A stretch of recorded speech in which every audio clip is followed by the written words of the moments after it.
네, 안녕하십니까. 정인태 신지식인 TV입니다. 저는 국립한국복지대학교 특임교수를 역임한 정인태입니다. 네, 제3지대 대선 후보 지지율은 2021년 11월 2일 화요일입니다. 네, 김동연 후보가 1.8, 안철수 후보가 2.5, 기타가 18.1. 근데 기타 18.1은 누구일까요? 네, 이렇게 이제 여론조사 결과가 나왔는데요. 한번 보겠습니다. 네, 여론조사 결과표 TBS KSOI 여기서 이제 나온 그 조사 결과입니다. 그래서 지금 상황을 보게 되면은 네, 이재명 33.2, 윤석열 32.4, 안철수 2.5, 심상정 2.3, 김동연 1.8, 기타 다른 후보 18.1 이렇게 나오고 있어요. 네, 그리고 또 여기 보면은 이재명 33.2, 홍준표 28.3, 안철수 4.0, 심상정 2.9, 김동연 1.9, 기타 다른 후보 18.2 이렇게 나오고 있습니다. 네, 그래서 지금 상황이 이렇게 나오고 있는데 우리가 한번 살펴볼 것은 과연 안철수 2.5, 심상정 2.3, 김동연 1.8, 기타 다른 후보 18.1 이게 너무 높지 않나요?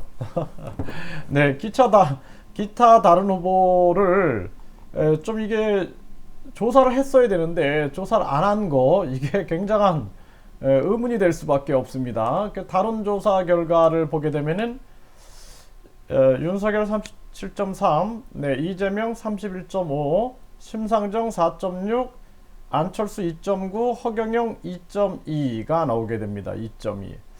네, 기타 다른 후보 12.7 이렇게 나오고 있어요. 네, 그래서 여기 이제 기타 후보에는 김동연 후보가 여기엔 들어가 있겠죠. 네, 그리고 허경영 후보가 2.2 정도 이렇게 나오고 있습니다. 그래서 이제 앞으로 여론조사에서는 기타 다른 후보를 나열할 필요가 있다. 그렇게 말씀을 드리고 뭐 이 부분에 대해서 김기천 후보가 굉장히 노력을 하고 있어요. 헌법 소원까지 준비를 하면서 기타 다른 후보 이렇게 해서 이제 나열이 안 되고 있는데 이걸 국민들의 알 권리가 무시되고 있다. 그래서 여기에 반드시 이름이 들어가야 된다라는 거죠. 네. 그래서 아마도 이 18.1%라면 굉장한 거거든요. 네, 이 18.1%가 누구인지를 명확하게 밝힐 필요가 있고 다른 여론조사에서는 허경영 후보가 2.2라는 결과가 나왔고 또 여기 이제 김동연 후보가 한 1.8 정도로 나온다 그러면은 제가 봤을 때는 아마도 안철수 허경영 그 다음이 이제 김동연 후보가 되지 않을까. 또 이제 그 다음에 이제 여러 후보들이 나열이 되겠죠.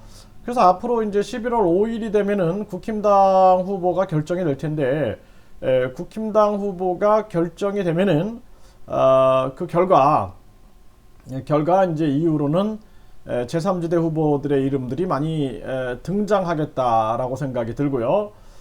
지금 제3지대에서 중요한 측면들은 뭐냐면은 제3지대 요거 가지고는 힘들어요. 지금 여기 이재명이 33, 뭐 윤석열 32 나오고 있는데 안철수, 심상정, 김동연, 허경영 해서 2점대가 나오고 있는데 이대로는 쉽지 않다라는 거죠. 특단의 대책이 필요한 겁니다. 그래서 이 제3지대 후보들이 연석회의를 열어야 돼요. 그래서 양당 독재를 심판하겠다. 양당 독재 심판론을 외치고 그 다음에 공동정부론, 네, 제3지대 공동정부론을 펼쳐야 된다는 겁니다. 그리고 이재명이나 윤석열 이쪽에 곁도 주면 안 돼요. 곁도 주면 안 되고 강력하게 심판해야 됩니다. 그래서 그동안 양당의 독재가 얼마나 횡포가 심했는가. 그 양당 정치 때문에 우리나라가 망한 거예요, 사실. 네, 그리고 서민 경제가 붕괴가 된 겁니다. 그 서민 경제도 지난 선거 때 보면은 서로 뭐 자영업자들을 살리겠다 해놓고 선거 끝나니까 질질 끌다가 이제 대선이 가까우니까 요즘에 뭐 한답시고 하는데 생쇼를 하고 있는 겁니다. 생쇼를. 반드시 이번에 도둑놈들을 반드시 잡아서 처단을 해야 된다. 저는 그렇게 생각을 하고요. 그리고 화천대유 같은 경우도 특검을 실시해야 됩니다. 그래서 국민들이 특검에 대한 목소리가 높아지고 있는 거죠. 그래서 강력하게 특검을 실시해야 되고 앞으로 저는 경찰, 검찰을 통합해가지고 국민안전원으로 한다. 국민안전원장은 국민이 뽑는다. 그리고 국민이 해임한다. 해서 강력하게 저는 그 체계를 만들어 놨어요. 그래서 정치에 영향을 받지 못하게끔 만들어 놓는 겁니다. 그리고 대통령에 대한 국회의원 탄핵제를 폐지하고 대통령에 대한 국민 탄핵제, 저는 아주 세부 사항까지 다 마련을 해놨어요. 그리고 국민에 의한 국회의원 탄핵제, 그리고 대통령은 이제 그 의원내각제 꿈꾸지 못하게끔 우리나라는 의원내각제 망합니다. 네, 그동안 우리나라는 관료주의 때문에 망했는데 의원들이 관료까지 다 차지하게 되면 우리나라는 반드시 망합니다. 그래서 의원내각제 꿈도 못 꾸게 대통령 부통령제, 그래서 미국처럼 정부통령제로 가야 한다. 정부통령제. 이렇게 가서 반드시 국민의 나라를 만들고, 그리고 나라의 돈을 아껴서 국민에게 나눠줄 수 있는 시스템. 그래서 저는 국민 배당금제 또 국민 권익금제가 실현이 돼야 된다. 저는 그렇게 보고 있습니다. 그래서 반드시 국민에게 돈을 돌려줄 수 있는 시스템을 만들어서 나라의 돈을 아꼈는데 그걸 어떤 또 독놈이 쓰는 게 아니라 그 돈을 국민에게 나눠준다라는 것을 통해서 국민적 신뢰를 얻어야 된다. 저는 그렇게 생각을 합니다. 그래서 우리가 반드시 돈을 아껴서 국민에게 나눠줘야 되고, 이번에 서민 경제 살리기, 서민 경제 부활론, 서민 경제를 부활시켜가지고 이 서민 경제를 중산층으로 끌어올려야지, 지금 서민들이 다 노비화되고 중산층들이 무너지는 시스템은 안 된다라는 거예요. 그러기 위해서는 상속세를, 증여세를 폐지하고 보유세를 폐지해야 된다. 그래서 종합부동산세라든지 이런 보유세를 폐지해가지고 우리가 경제가 선순환할 수 있게끔, 그리고 그렇게 걷어진 세금을 국민에게 나눠줄 수 있는 국민 배당금이나 국민 권익금 제도를 시행해야 된다라는 거예요. 그러니까 정부에서 돈을 아낀다 그래놓고 장애들이 또 뒤에서 처먹으면은 국민들이 누가 그 사람을 지지하겠습니까? 누가 믿겠어요? 그렇기 때문에 이런 시스템을 만들어 놔서 반드시 우리가 국민의 나라로 만들어야 된다라는 것입니다. 그리고 또 하나 중요한 거는 4차 산업혁명이 오기 때문에 왔죠 이미. 그러니까 4차 산업혁명에 심상정 후보가 주 4일째 하겠다, 그렇게 될 수밖에 없어요. 그런데 중요한 건 뭐냐면 국민 배당금제와 국민 권익금제를 시행해서 반드시 국민에게 되돌려주는 시스템을 만들어야 된다는 거예요. 그렇지 않으면 안 돼요. 그래서 4차 산업혁명에 많은 서민들이 일자리를 잃어가는데, 이 4차 산업혁명의 서민들이 이제는 사람답게 살 수 있는 세상을 열어야 된다. 그 사람답게 살 수 있는 이제 5차 산업혁명으로 가게 만들어줘야 돼요. 그러니까 4차 산업혁명은 4차 산업혁명대로 두고 이제 많은 국민들이 5차 산업혁명으로 가게. 5차 산업혁명은 뭐예요? 그거는 이제 레저라든지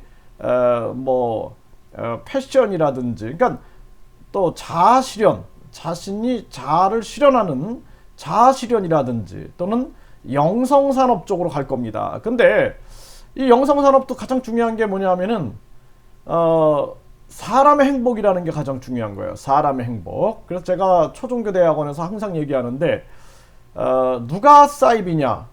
비양심적인 자들이 사이비다라는 거예요. 누가 사이비 교주냐? 비양심적인 자가 사이비 교주다.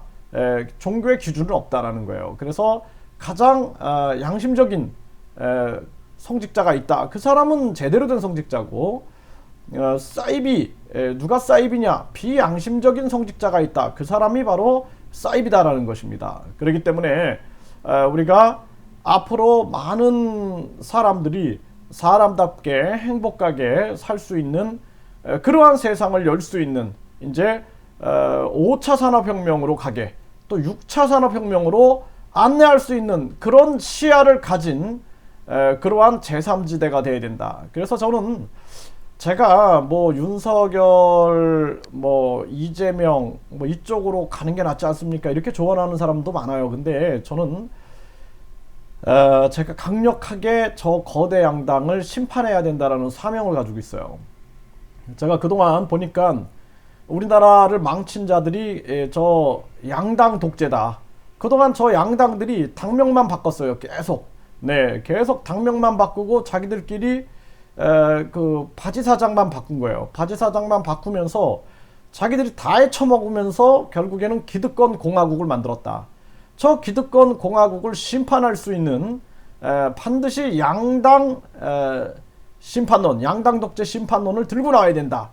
이걸 분명하게 말씀을 드리고 서민경제 살리기, 그래서 코로나 긴급지원금 1억을 반드시 실행하고 양적 완화를 외치면서, 그리고 우리가 긴급 무이자 대출 1억을 실행을 해서 반드시 서민 경제를 살리고 중산층이 무너지는 것을 막아야 된다는 겁니다. 한번 무너지면은 심리까지 무너지기 때문에 우리가 15,000명이 자살하면 그 주변 사람 100만 명이 고통을 얻어요.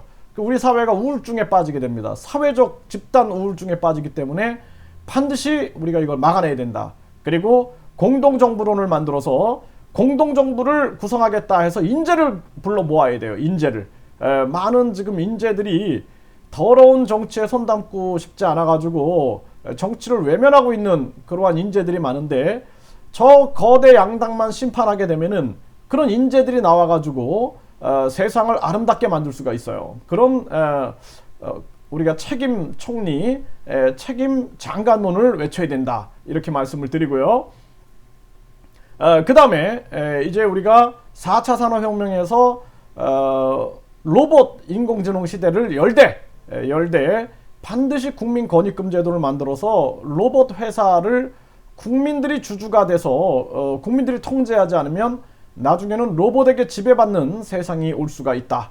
그리고 우주산업을 국민 기업이 주도할 수 있게끔 해서 그 수익금을 국민에게 나눠주는 국민권익금 제도를 반드시 시행해야 된다. 저는 그렇게 말씀을 드리고, 그리고 우리 이제 서민들, 우리 국민들은 이제 5차 산업혁명 자아실현의 길로 가야 된다. 레저, 그리고 자아실현, 그리고 이제 영성산업. 그 영성산업은 종교사업이 아니라 사람의 행복, 그래서 비양심적인 성직자들을 심판하고 국민들이 정신적으로 영적으로 행복한 정신을 누리면서 살 수 있는 그런 세상으로 가야 한다라는 것입니다. 네, 이런 부분을 말씀을 드렸습니다.